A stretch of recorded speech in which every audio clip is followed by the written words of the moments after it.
અમરેલીમાં આજે એક વિશેષ કાર્યક્રમ દ્વારા રાજ્ય સરકારના મહત્વના નિર્ણયને વધાવવામાં આવ્યો હતો।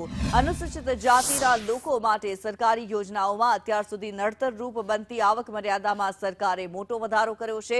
અગાઉ આ મર્યાદા 2.5 લાખ રૂપિયા હતી, જે હવે વધારીને સીધી 6 લાખ રૂપિયા કરી દેવામાં આવી છે। આ ઐતિહાસિક નિર્ણય બદલ અમરેલીના પંચવટી પાર્ટી પ્લોટ ખાતે ભાજપ અનુસૂચિત જાતિ મોરચા દ્વારા સરકારનો આભાર માનવામાં આવ્યો। ઋણ સ્વીકાર કાર્યક્રમ રાખવામાં આવ્યો હતો।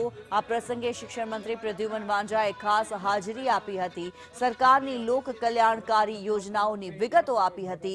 આ કાર્યક્રમમાં અમરેલી ભાજપ પ્રમુખ અતુલ કાનાણી, કિસાન મોરચાના નેતા હિરેન હિરપરા અને અમર ડેરીના ચેરમેન અશ્વિન સાવલિયા સહિતના અગ્રણીઓ ઉપસ્થિત રહ્યા હતા। મંત્રીએ પોતાના વક્તવ્યમાં શાયરીના માધ્યમથી સરકારની નીતિઓની પ્રશંસા કરી હતી।